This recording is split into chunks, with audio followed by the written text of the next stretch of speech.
হয় বা কোনোবা গাড়ীত লাগি নাযায় তাৰ কাৰণে সকলোৱে নিজে নিজে ভলেণ্টিয়াৰ হ'ব।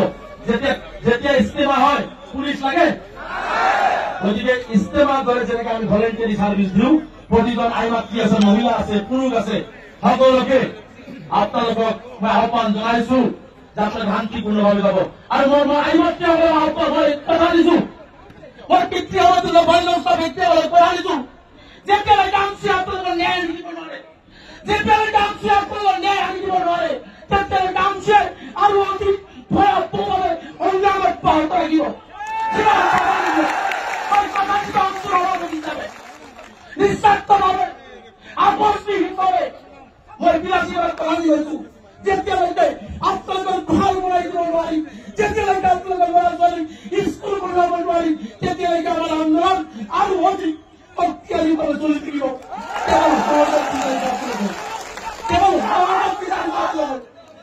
গতিকে জাতিৰ স্বাৰ্থত ৰাজনীতি পৰিহাৰ কৰি আমি সকলোৱে ঐক্যবদ্ধ হ'বৰ কাৰণে মই আহ্বান জনাইছো।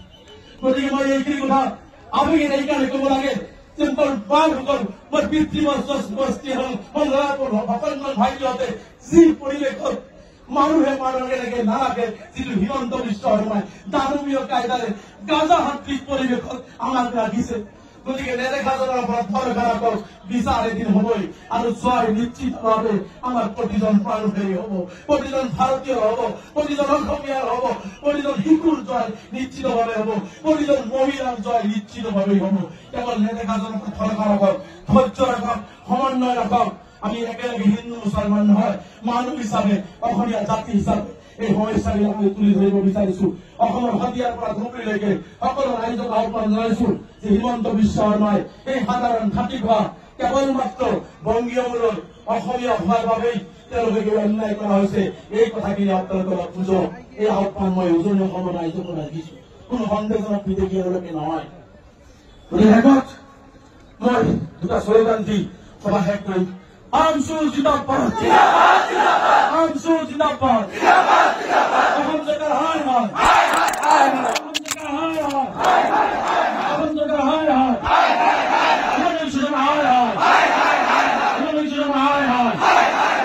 এই আন্দোলন চলিছে, এই আন্দোলন চলিছে, এই আন্দোলন চলিছে, অসম চৰকাৰ মুৰ্দাবাদ, ভূমিহীন ভূমি লাগিবই, মুছলিম সংস্থাপন লাগিবই, ভূমি অধিগ্ৰহণ বন্ধ কৰক, ভূমি অধিগ্ৰহণ বন্ধ কৰক, ভাগ ভাগ বন্ধ কৰক।